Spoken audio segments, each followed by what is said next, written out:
ആകാശവാണി. നമസ്കാരം. പ്രാദേശിക വാർത്തകൾ വായിക്കുന്നത് അഞ്ജന പുതിയമഠം.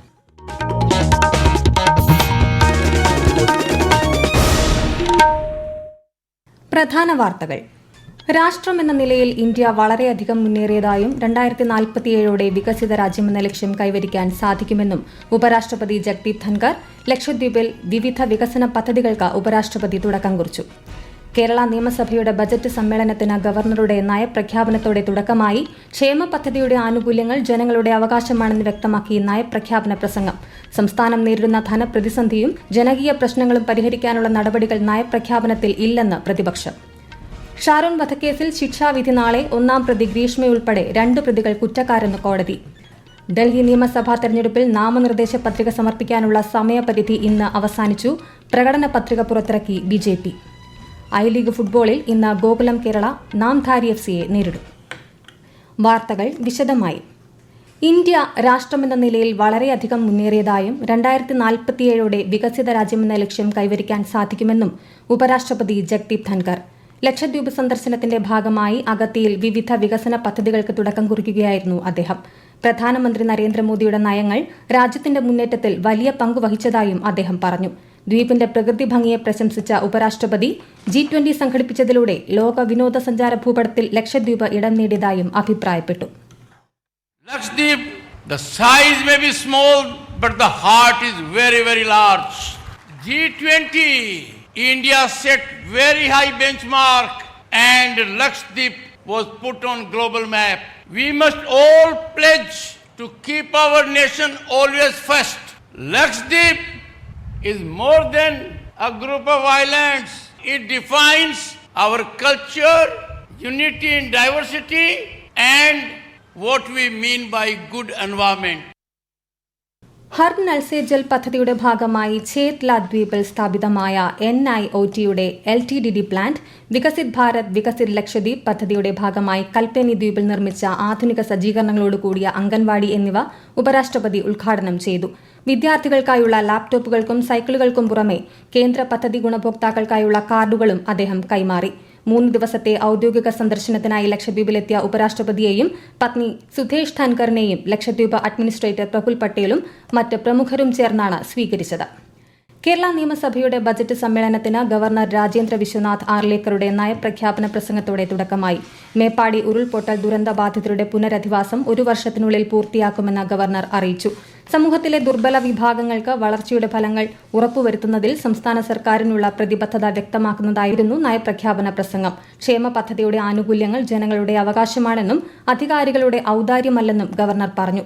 നവകേരള നിർമ്മാണത്തിനുള്ള സംസ്ഥാന സർക്കാരിന്റെ പ്രതിബദ്ധതയും നയപ്രഖ്യാപന പ്രസംഗത്തിലൂടെ അദ്ദേഹം വ്യക്തമാക്കി. കേരള ഗവർണറായി ചുമതലയേറ്റ ശേഷമുള്ള ശ്രീ ആർലേക്കറുടെ ആദ്യ നയപ്രഖ്യാപന പ്രസംഗമായിരുന്നു ഇത്. നിയമസഭയിലെത്തിയ ഗവർണറെ മുഖ്യമന്ത്രിയും സ്പീക്കറും ചേർന്നാണ് സ്വീകരിച്ചത്. നയപ്രഖ്യാപനത്തിന്മേലുള്ള നന്ദി പ്രമേയ ചർച്ചകൾ ജനുവരി 20 മുതൽ 22 വരെ നടക്കും. അടുത്ത മാസം 7-നാണ് സംസ്ഥാന ബജറ്റ്. ഗവർണറുടെ നയപ്രഖ്യാപന പ്രസംഗത്തിനെതിരെ വിമർശനവുമായി പ്രതിപക്ഷം. സംസ്ഥാനം നേരിടുന്ന ധനപ്രതിസന്ധിയും ജനകീയ പ്രശ്നങ്ങളും പരിഹരിക്കാനുള്ള നടപടികളൊന്നും നയപ്രഖ്യാപനത്തിൽ ഇല്ലെന്ന് പ്രതിപക്ഷ നേതാവ് VD സതീശൻ വിമർശിച്ചു. മനുഷ്യ വന്യജീവി സംഘർഷം, കാർഷിക മേഖലയിലെ പ്രശ്നങ്ങൾ, പകർച്ചവ്യാധി നിയന്ത്രണം തുടങ്ങി സംസ്ഥാനം നേരിടുന്ന വിവിധ വിഷയങ്ങൾക്ക് നേരെ മുഖം തിരിക്കുന്നതാണ് നയപ്രഖ്യാപനമെന്നും ശ്രീ VD സതീശൻ കുറ്റപ്പെടുത്തി. റഷ്യൻ കൂലിപ്പട്ടാളത്തിൽ അകപ്പെട്ട് ജീവൻ നഷ്ടപ്പെട്ട മലയാളി ബിനിൽ ബാബുവിന്റെ മരണം നിർഭാഗ്യകരമാണെന്നും സംഭവത്തിൽ അനുശോചനം അറിയിക്കുന്നതായും വിദേശകാര്യ വക്താവ് രൺധീർ ജയ്സ്വാൾ. പരിക്കേറ്റ മറ്റൊരു ഇന്ത്യൻ പൌരൻ മോസ്കോയിലെ ആശുപത്രിയിൽ ചികിത്സയിലാണെന്നും അദ്ദേഹം ന്യൂഡൽഹിയിൽ മാധ്യമങ്ങളോട് പറഞ്ഞു. റഷ്യൻ സൈന്യത്തിൽ അകപ്പെട്ട 12 ഇന്ത്യക്കാർ ഇതുവരെ കൊല്ലപ്പെട്ടതായും 16 പേരെ കാണാതായതായും അദ്ദേഹം വ്യക്തമാക്കി.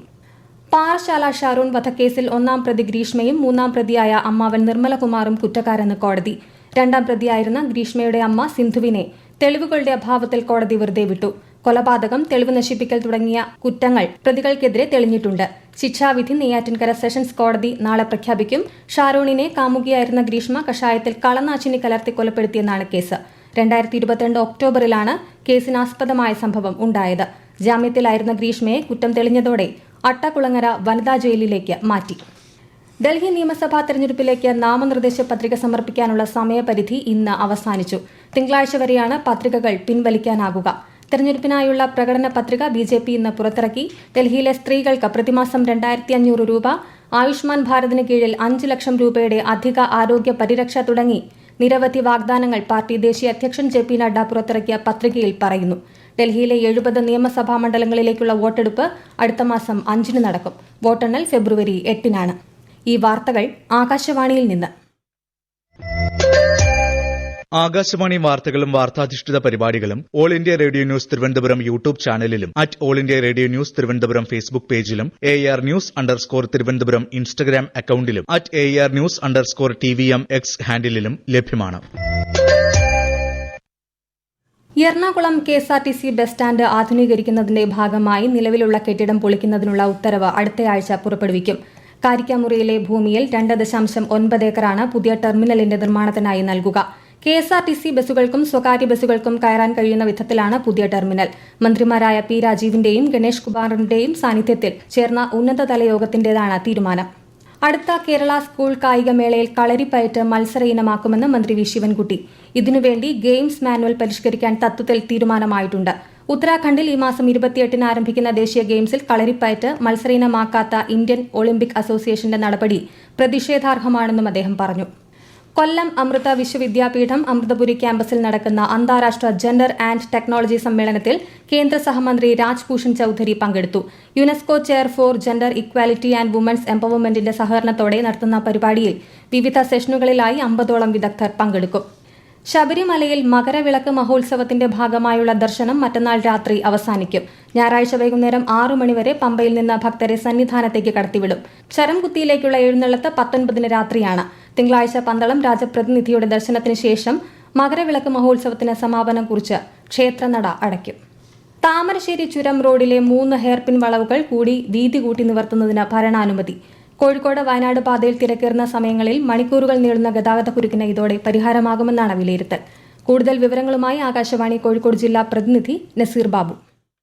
പൊതുമരാമത്ത് ദേശീയപാത വിഭാഗത്തിന് മേൽനോട്ടത്തിൽ 6, 7, 8 വളവുകളാണ് നവീകരിക്കുക. ഇതിനായി PWD നൽകിയ എസ്റ്റിമേറ്റ് പ്രകാരം 37.16 കോടി രൂപ കേന്ദ്ര ഉപരിതല ഗതാഗത മന്ത്രാലയം അനുവദിച്ചു. കോഴിക്കോട് വയനാട് പാതയിൽ തിരക്കേറുന്ന സമയങ്ങളിൽ മണിക്കൂറിൽ നീളുന്ന ഗതാഗതക്കുരുക്കാണ് ചുരം റോഡുകളിലെ വളവുകളുടെ വീതിക്കുറവ് ഉൾപ്പെടെയുള്ള കാര്യങ്ങൾ മൂലം ഉണ്ടാകുന്നത്. വനഭൂമിയിൽ ഉൾപ്പെടുന്ന ഈ വളവുകളിൽ സാധിക്കുന്നത്രയും നിവർത്താൻ ആവശ്യമായ മരം മുറിക്കുന്നതിനുള്ള അനുമതിയോടെ വനംവകുപ്പ് ഭൂമി കൈമാറി കഴിഞ്ഞിട്ടുണ്ട്. ഗതാഗത നിയന്ത്രണം ഉൾപ്പെടെ ഏർപ്പെടുത്തിക്കൊണ്ടായിരിക്കും പ്രവൃത്തി നടത്തുക. ടെൻഡർ വിളിച്ച് പ്രവൃത്തി നടത്തേണ്ട ചുമതല പൂർണ്ണമായും പൊതുമരാമത്ത് വകുപ്പിനാണ്. ആകാശവാണി തിരുവനന്തപുരം നിലയത്തിന്റെ 75-ാം വാർഷികാഘോഷങ്ങളുടെ ഭാഗമായുള്ള പ്രതിമാസ പ്രഭാഷണ പരമ്പര തിരുവനന്തപുരം നന്ദാവനത്തെ പ്രൊഫസർ N. കൃഷ്ണപിള്ള ഫൗണ്ടേഷൻ ഓഡിറ്റോറിയത്തിൽ നാളെ നടക്കും. മാധ്യമ ധാർമ്മികത എന്ന വിഷയത്തിൽ പ്രശസ്ത സാമൂഹിക പ്രവർത്തകൻ CR നീലകണ്ഠൻ പ്രഭാഷണം നടത്തും. മുൻ MLA പന്ന്യൻ രവീന്ദ്രൻ അധ്യക്ഷത വഹിക്കുന്ന ചടങ്ങിൽ ആകാശവാണി തിരുവനന്തപുരം പ്രോഗ്രാം മേധാവി V. ശിവകുമാർ ആമുഖ ഭാഷണം നടത്തും.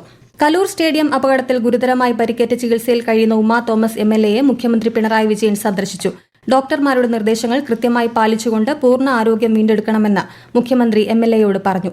വിഷമഘട്ടത്തിൽ ഒപ്പം നിന്ന എല്ലാവർക്കും നന്ദി അറിയിക്കുന്നതായി ശ്രീമതി ഉമ്മ തോമസ് പറഞ്ഞു. I-ലീഗ് ഫുട്ബോൾ ഹോം മത്സരത്തിൽ ഗോകുലം കേരള ഇന്ന് നാംധാരി FCയെ നേരിടും. രാത്രി 7-ന് കോഴിക്കോട് കോർപ്പറേഷൻ സ്റ്റേഡിയത്തിലാണ് മത്സരം. ISL ഫുട്ബോളിൽ ഇന്ന് ജംഷഡ്പൂർ FC മോഹൻ ബഗാനെ നേരിടും. ജംഷഡ്പൂരിൽ രാത്രി 7:30-നാണ് മത്സരം. പ്രധാന വാർത്തകൾ വീണ്ടും.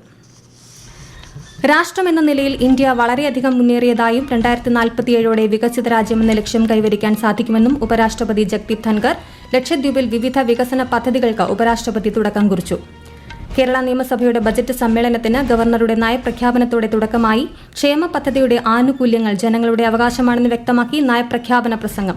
സംസ്ഥാനം നേരിടുന്ന ധനപ്രതിസന്ധിയും ജനകീയ പ്രശ്നങ്ങളും പരിഹരിക്കാനുള്ള നടപടികൾ നയപ്രഖ്യാപനത്തിൽ ഇല്ലെന്ന വിമർശനവുമായി പ്രതിപക്ഷം. ഷാറൂൺ വധക്കേസിൽ ശിക്ഷാവിധി നാളെ. 1-ാം പ്രതി ഗ്രീഷ്മയുൾപ്പെടെ 2 പ്രതികൾ കുറ്റക്കാരെന്ന് കോടതി.